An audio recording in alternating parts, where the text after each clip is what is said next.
Welcome everybody to another episode of Level 10, a Heroes of the Storm tutorial series here on Khaldor TV. And today we're going to look not at a particular hero and a build, but instead we're going to look at a draft for a tournament match. We're going to do that a bit more in the upcoming future, but I want to introduce you today to the draft between TeamLiquid and BOB, two of Europe's best teams that we currently have.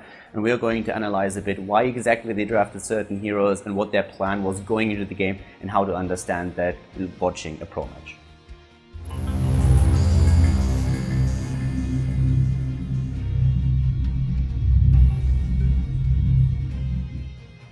A lot of comments on the channel actually asked to really include the analysis of a lot of the drafts as well in the YouTube videos. Unfortunately, that's not really possible because it would just double the length of the videos. So for everybody that wants to catch every single analysis, they have to watch the live stream. But what we're going to do in the future is we're actually going to look at a couple of selected drafts every now and then, just analyze a bit the European meta, talk a bit about what the teams are doing, why exactly they're doing it, and trying to explain how exactly you should draft if you find yourself in a tournament situation, or to just read a draft when you're actually watching a tournament match. The game that we're looking at today happened between TeamLiquid and BOB in the winner bracket of the Enter the Storm tournament. So it was a fairly important match for both of the teams, and the map is Sky Temple.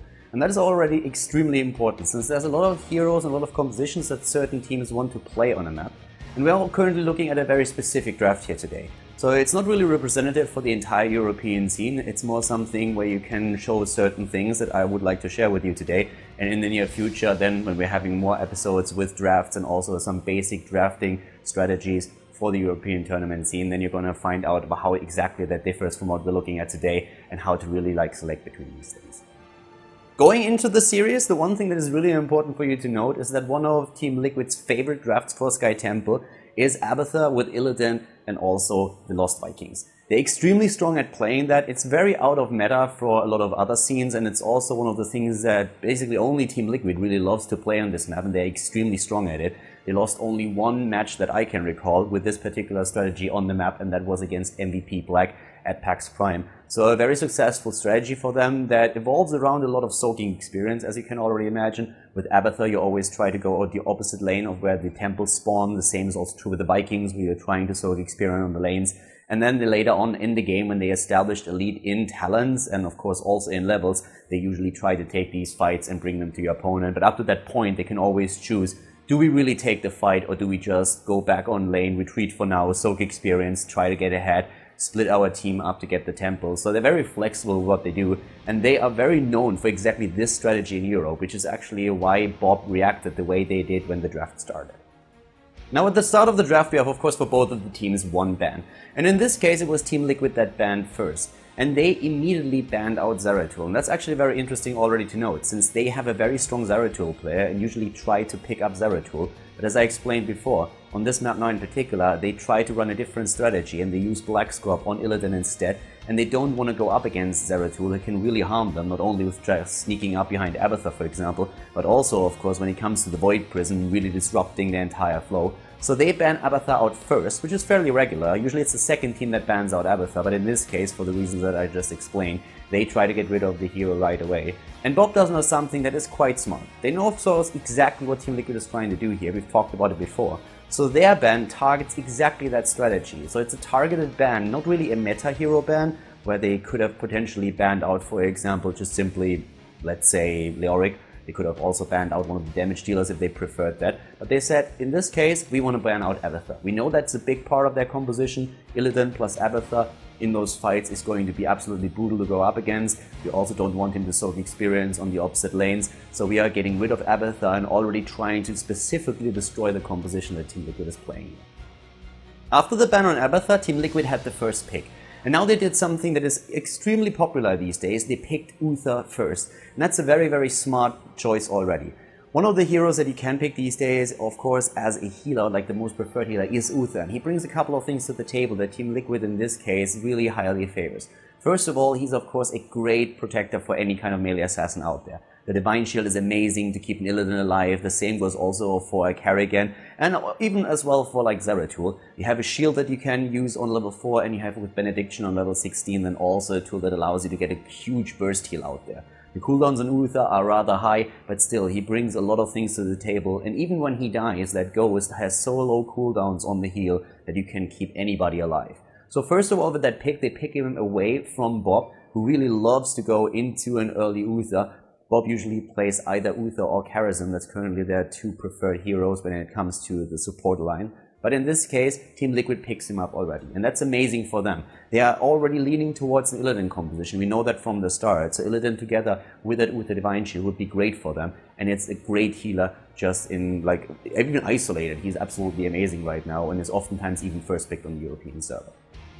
Bob found themselves now in a very interesting situation. They have two picks now. And at this point, they can really think about either picking something like the Illidan away, but it's far too early in the draft to really go for something like this. You want to have some of those strong meta heroes, and that's the first thing that they actually did. They picked up Leoric here, and for a very particular reason. Leoric is, together with Johanna, one of the best tanks that we currently have in the game, and one of the things that makes him so unique is that he just easily can push back any lane. He has a very, very nice lane soak, he has lane push as well, he has that skeleton swing that allows him to take down waves very, very easily. And also, all on top of that, he has great escapes that allow him to retreat if need be. He's also very good against other tanks because he can use his Drain Hope here. So for Bob, it's really the question, what do we pick besides that Leoric right now? Do we go into double tank right away? We, for example, now pick Johanna too, which is just absolutely amazing. If you have both these heroes and you can barrel down those lanes, and that's actually one of the reasons why we oftentimes see as one of the first picks either Leoric or Johanna, and then the other team picking up the other one. Which in this case didn't happen because of TeamLiquid, as already mentioned, they prioritized Uther for what we talked about earlier. So at this point, Bob is really thinking about what exactly they can do here, but they also know that a hero that could be great against what TeamLiquid is about to draft here would be Kael'thas, and they use Kael'thas right now. First of all, because he's a great damage dealer and they want to be able to secure themselves one of the good damage dealers early on in the game, but also because he is fairly good against in a lot of these fights. You have all those battles on the temples, and therefore everybody has to kind of clump up. You know that these fights are going to happen at some point, and Living Bomb can really do a whole lot of damage there.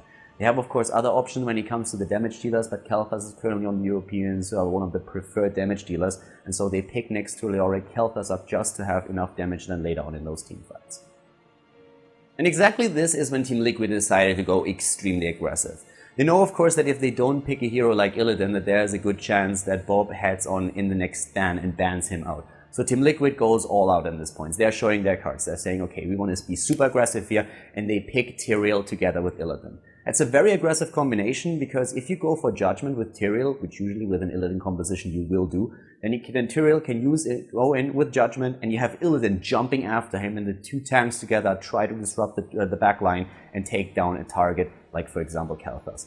Kael'thas, in this case, needs level 16 when he has the Arcane Barrier to really work against that, unless, of course, he has a hero that can really protect him, or a very strong tank line at the front that's trying to peel for him. But in this case right now, TeamLiquid already saying, hey, we want to secure ourselves these two heroes. We want to make sure that we can jump the back line. It's an aggressive lineup. It's what we love to play here. This is exactly what we're going to do. And this also, of course, triggers immediately another ban on the side of Bob. Bob has the next ban right now, and in this case, you know what TeamLiquid is trying to do here. So they again ban out a hero that is targeted towards TeamLiquid. They ban out the Lost Vikings. Against any other team, I can guarantee you they would not have done this, but they know that Vortex is an amazing Vikings player, that this is the best map for Vikings in the repertoire of TeamLiquid, so this is exactly why they are continuing with those targeted bans. So it's not really meta bans that we're seeing from Bob, it's just like preparation, really thinking about what they're doing here, catering towards the opponent. So they ban out in total now Abathur and also the Lost Vikings, and make sure that TeamLiquid cannot rely on one of their strongest compositions here on Sky Temple. Now it's of course time for TeamLiquid to ban again, and their ban is extremely interesting. And this is where we're already seeing a bit of a change in meta now. They ban out Sonya, and Sonya is in this case banned out because she is able in a lot of these fights to put Illidan under a lot of pressure. She has the ability to just go in with a spear, she has those slams available, that's a lot of damage on a single target, and that's something that you try to avoid if you're running with an Illidan here. Divine Shield is of course always great to keep these heroes alive, but Sonya as a brawler, as a bruiser in these fights, in those team fights, can be quite nice. And it's actually something that has been done in the past with like so-so results, but these days Sonya is actually being picked up a lot more. And especially as an Illidan counter, I mean, it dates back to like months where we had, for example, Fnatic doing exactly the same thing, trying to run Sonya as a counter to Illidan in those team fights. Since then, of course, a lot of things have changed, but Sonya these days is getting a bit stronger, and teams are using her not only in triple warrior combinations, but also as counter to specific heroes, even against Leoric at some times, but in this case it's against Illidan. And TeamLiquid was looking at the lineup and was thinking, okay, what are we afraid about the most?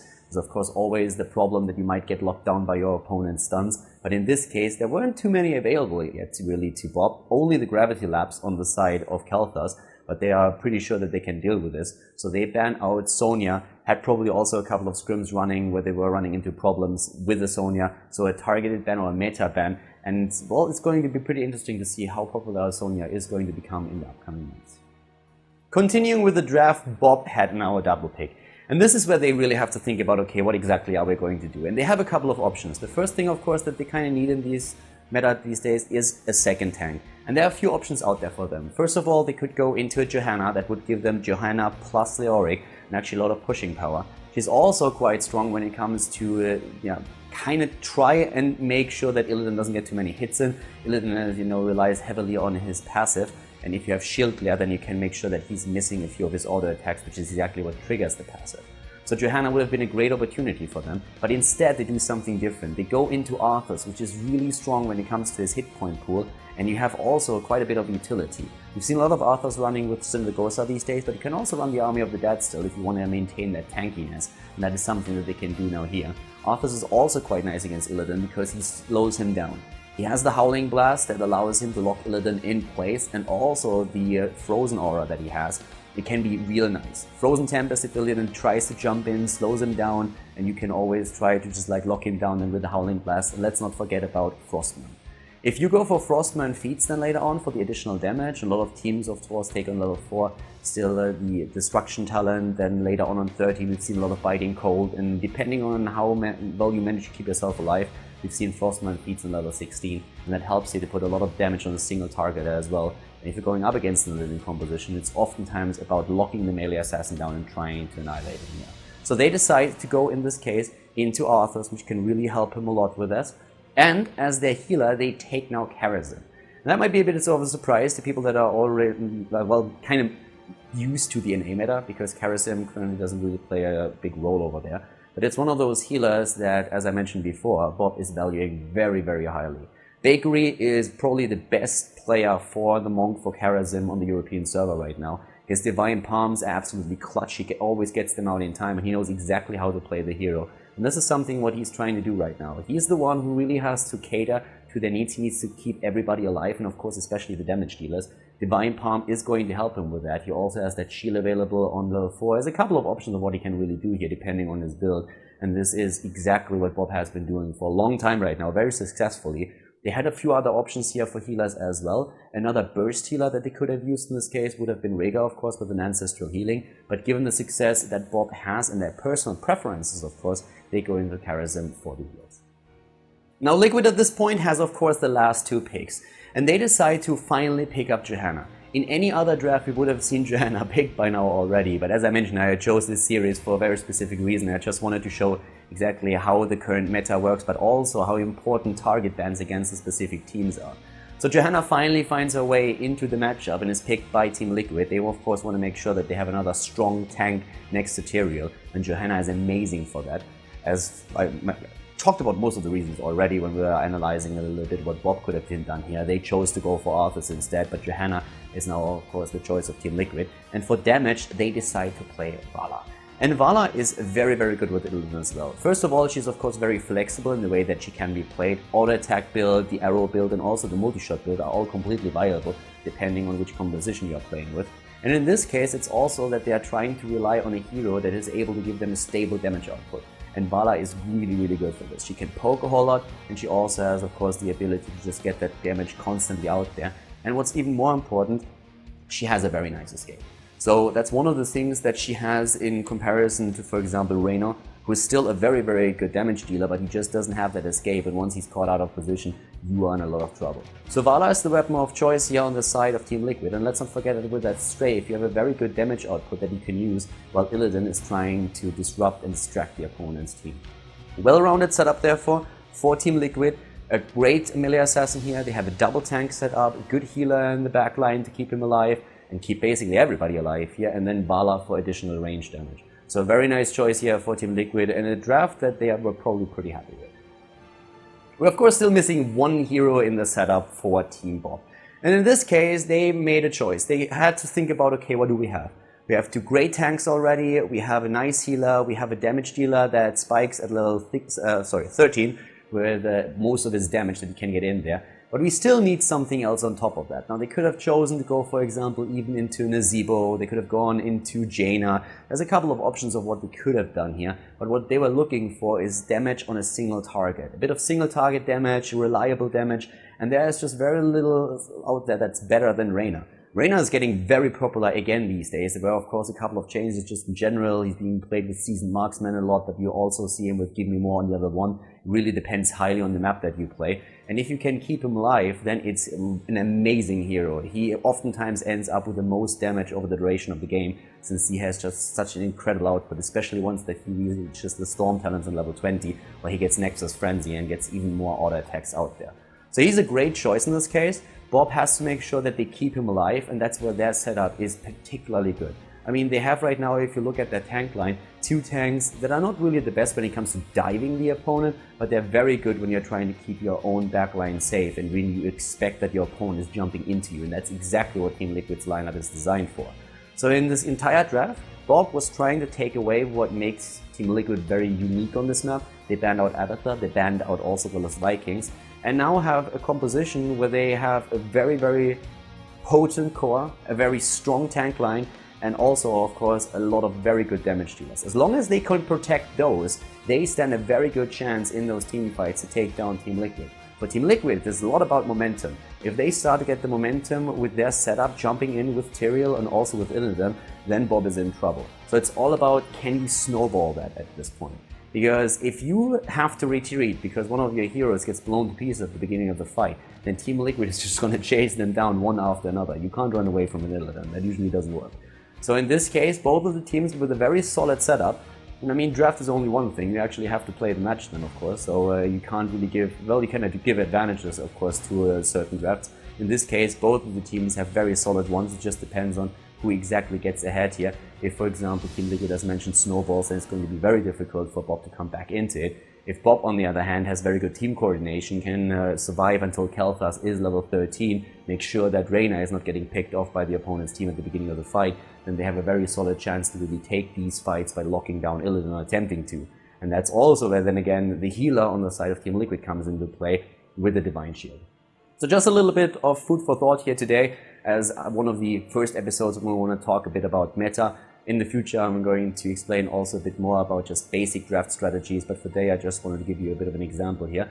And well, in this case, of course, pretty solid setups for both of the teams. I hope that you learned something today. The video is also out there. It was just released like 1 or 2 days ago, so if you want to check that out, I'm going to put the link in the video description if you want to have a look at that. And yeah, that's it for the day, guys. Thank you very much for tuning in. And of course, we're going to be back with level 10 in the near future. Hope you enjoyed the episode. If you have any questions, put them down into the comment section. And of course, if you liked the video, give it a thumbs up on YouTube and subscribe to Khaldor. See you guys soon.